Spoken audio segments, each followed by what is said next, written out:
नमस्कार, कैसे हैं आप लोग। उम्मीद करता हूं कि आप लोग बहुत बेहतर होंगे। ये वीडियो एसएससी एमटीएस 2024 वाले जो एस्पिरेंट हैं उनके लिए बहुत ज़्यादा हेल्पफुल होने वाला है। जैसा कि आपको पता है कि एमटीएस की आपकी जो फॉर्म फिलअप की डेट है, लास्ट डेट जो थी आपकी 31 जुलाई थी पहले, उसको एक्सटेंड कर दिया गया। अब आप 3 अगस्त तक अपना जो फॉर्म है वो भर सकते हैं। तो अभी तक जिन भी एस्पिरेंट ने फॉर्म अपना फिलअप नहीं किया है तो सबसे पहले जाके अपना फॉर्म फिलअप कर दो। उसके अलावा फॉर्म फिलअप करते समय जितनी भी डिटेल्स आपको डालनी है उन्हें केयरफुली डालो ताकि बाद में आपको दिक्कत ना हो, आपको करेक्शन विंडो की ज़रूरत ना पड़े। उसके अलावा जो अपना नाम है, उसके अलावा जो अपना फ़ोन नंबर है, उसके अलावा जो अपनी ईमेल आईडी है, उसको बहुत अच्छे तरीके से आपको फिलअप करना है, क्योंकि जब आपका सिलेक्शन हो जाएगा तो जो डिपार्टमेंट आपको कांटेक्ट करेगा वो आपके फ़ोन नंबर और मोस्टली आपके ईमेल के थ्रू करेगा। तो उसमें आपको गड़बड़ी नहीं करनी, वही ईमेल डालनी है जो आपकी मतलब आप लॉन्ग टर्म उसे रन करने वाले हो। ठीक है, इस वीडियो में हम बात करने वाले हैं कि आपका जो एग्ज़ाम है वो किस डेट में आपका हो सकता है। अभी चूंकि आपको मंथ के बारे में बताया गया है कि अक्टूबर नवंबर में आपका एग्ज़ाम पॉसिबल है, तो अक्टूबर में किस डेट से आपका जो एग्ज़ाम है वो आपका स्टार्ट हो सकता है उसके बारे में बात करें, क्योंकि ढेर सारे जो एस्पिरेंट हैं वो ये जानना चाहते हैं। उन्होंने कमेंट भी किया कि एग्ज़ाम सर किस डेट से आपका हो सकता है, तो इस पॉइंट पे इस वीडियो में हम बात करने वाले हैं। उसके अलावा आप में से ढेर सारे एस्पिरेंट का कमेंट आ रहा था कि क्या वैकेंसी अभी और भी इंक्रीज़ हो सकती हैं क्या, तो इस पॉइंट पे भी हम लोग इस वीडियो में बात करने वाले हैं। तो ये वीडियो आप सभी के लिए बहुत ज़्यादा हेल्पफुल होने वाला है। तो चलिए स्टार्ट करते हैं। वीडियो को स्टार्ट करने से पहले आप सभी को एक इन्फॉर्मेशन देना चाहता हूं कि अगर आप एसएससी सीएचएसएल सीजीएल एग्ज़ाम को क्वालिफाई करना चाहते हैं तो टाइपिंग और कंप्यूटर की प्रिपरेशन साथ साथ करते रहो, क्योंकि टाइपिंग और कंप्यूटर दोनों आपके सिलेक्शन में बहुत ही इंपॉर्टेंट रोल प्ले करते हैं।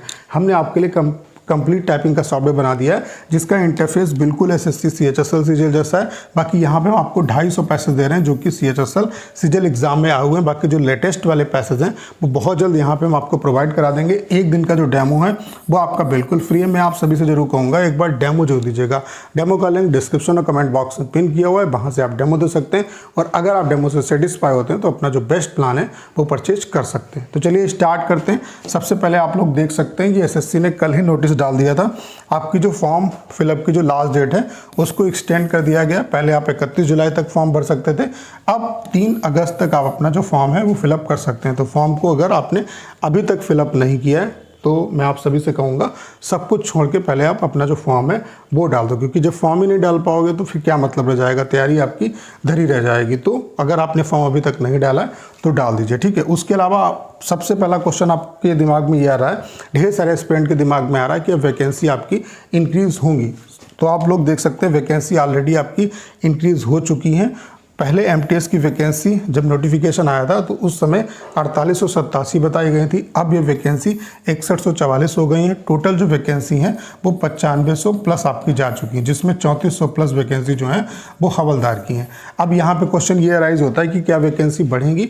तो जब शुरुआत में वैकेंसी आई थी, जब 8300 कुछ वैकेंसी थी, तो मैंने आपको बताया था कि वैकेंसी अभी इंक्रीज़ होंगी। वो क्यों कहा था, क्योंकि मेरे पास जो इनपुट्स थे, जो आरटीआई के रिप्लाई थे, उसके बेस पे मुझे लग रहा था कि अभी एमटीएस में वैकेंसी इंक्रीज़ होगी, क्योंकि ऑलरेडी इनकम टैक्स डिपार्टमेंट में 3000 प्लस वैकेंसी इस बार रहेगी। ठीक है, और उस वजह से यहाँ पे आप देख सकते हैं कि एमटीएस में आपकी वैकेंसी बढ़ गई, 1200 प्लस वैकेंसी को इंक्रीज़ कर दिया गया। अब वैकेंसी इंक्रीज़ होने की पॉसिबिलिटी नहीं है, क्योंकि जितनी वैकेंसी आनी थी वो आपकी आ चुकी है। हवलदार की वैकेंसी इंक्रीज़ नहीं होगी, तो जो वैकेंसी अभी एग्जिस्ट करती है यही वैकेंसी रहेगी। अब वैकेंसी जो इंक्रीज़ होने की पॉसिबिलिटी है मुझे लगता है कि बहुत कम है। वैकेंसी इतनी रहेगी, और ये भी वैकेंसी कम नहीं है। अगर लास्ट ईयर आप देखोगे तो काफ़ी कम वैकेंसी थी आपकी, तो इस बार आपके लिए बहुत अच्छी अपॉर्चुनिटी है, मतलब एक पोस्ट पाने के लिए। उसके अलावा एमटीएस में अच्छी वैकेंसी, और एमटीएस में भी इनकम टैक्स डिपार्टमेंट में अच्छी वैकेंसी है। तो डिपार्टमेंट आपको अच्छा तभी मिलेगा, जैसे कि इनकम टैक्स डिपार्टमेंट अगर आपको लेना है तो मार्क्स अच्छे लेके आओ। जब आपके मार्क्स अच्छे होंगे, मार्क्स के बेसिस पे ही डिपार्टमेंट मिलता है, तो आपका अपने स्टेट में भी सिलेक्शन हो जाएगा। उसके अलावा आपको जो बेस्ट डिपार्टमेंट है वो भी मिल जाएगा। तो टारगेट स्कोर की अगर हम बात करें तो 130 नंबर का आप किसी भी अगर कैटेगरी से आते हैं तो टारगेट लेके चलो, इससे कम पे आपको टारगेट नहीं करना। जब 130 का टारगेट लेके चलोगे तब 120 125 रहा स्कोर आ पाएगा और इजीली आपका सिलेक्शन यहाँ पे हो जाएगा। तो अगर मॉक टेस्ट दे रहे हो तो उसमें अगर 130 नंबर नहीं आ रहे हैं तो देखिए कहाँ पे कमियाँ हो रही हैं और उनको फिर रिजॉल्व करने का आपको प्रयास करना है। ठीक है, उसके अलावा अब बात कर लेते हैं कि एग्ज़ाम जो है वो किस डेट से आपका स्टार्ट हो सकता है। तो आप यहाँ पे देख सकते हैं एमटीएस का जो नोटिफिकेशन आया है उसमें जो आपकी एग्ज़ाम की डेट मेंशन की है, डेट तो मेंशन नहीं की, मंथ मेंशन किया है अक्टूबर नवंबर। जैसे यहाँ पे आप देख सकते हैं कि सीजीएल के बारे में मेंशन किया है कि सितंबर अक्टूबर। तो जब भी इस तरीके से लिखा होता है सितंबर अक्टूबर या अगस्त सितंबर, यानी कि 2 मंथ्स को लिया जाता है, तो मोस्ट प्रोबेबिलिटी ये रहती है कि कुछ जो एग्ज़ाम है, कुछ शिफ्ट का जो एग्ज़ाम है वो इस मंथ मतलब पहले मंथ में होगा और कुछ अगले मंथ में होगा। यानी कि अगर यहाँ पे अक्टूबर नवंबर मेंशन है तो आप ये मान के चलो कि कुछ शिफ्ट का एग्ज़ाम अक्टूबर में होगा और कुछ बची हुई जो शिफ्ट है उनका एग्ज़ाम आपका नवंबर में होगा। तो ये कब तक हो सकता है, तो आप ये मान के चलो कि मतलब जो मिड अक्टूबर है उसके बाद ही आपका एग्ज़ाम स्टार्ट होगा, तभी ये नवंबर में जा सकता है। यानी कि जो एग्ज़ाम आपका स्टार्ट होगा वो मिड अक्टूबर के बाद आपका स्टार्ट होगा, ठीक है। सितंबर से लेकर के अक्टूबर तक आपका जो एग्ज़ाम है वो सीजीएल का चलेगा। ये एग्ज़ाम जो है सीजीएल का 20 सितंबर के आसपास मुझे लगता है कि स्टार्ट हो सकता है, या इससे भी ज़्यादा अगर मतलब लेट स्टार्ट होगा तो ये अक्टूबर के 10 तारीख से भी ज़्यादा आगे जाएगा। तो आप ये मान के चल सकते हो कि जो एमटीएस का एग्ज़ाम है वो मिड अक्टूबर के बाद स्टार्ट होगा। तो मिड अक्टूबर तक का आपके पास टाइम है, तो आप देख सकते हैं कि कितना आपके पास टाइम है और उसके हिसाब से अपनी स्ट्रेटजी बना के आप प्रिपरेशन करो। बाकी अपना जो सिलेबस है वो बहुत जल्द कंप्लीट कर लो और फिर प्रैक्टिस करो। जितनी ज़्यादा प्रैक्टिस करोगे उतना ज़्यादा आपके मतलब जो प्रिपरेशन है उसमें निखार आएगा।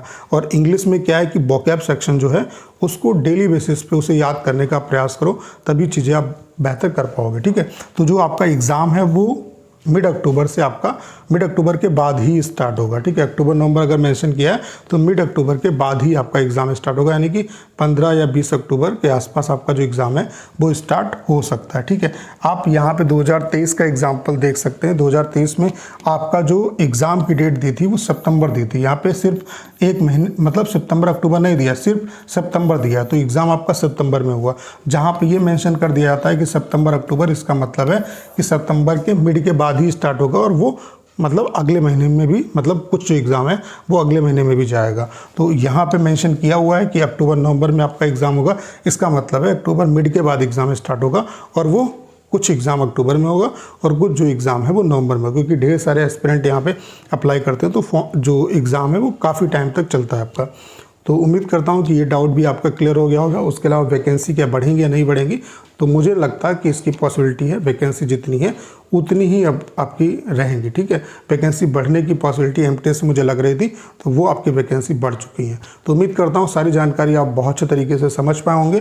बाकी प्रिपरेशन अच्छे तरीके से करते रहो। अगर आप CHSL सीजीएल एग्ज़ाम की प्रिपरेशन कर रहे हैं तो टाइपिंग भी साथ साथ करते रहो। टाइपिंग ऐसे सॉफ्टवेयर पर प्रैक्टिस करो जिसका इंटरफेस बिल्कुल SSC CHSL सीजीएल जैसा हो।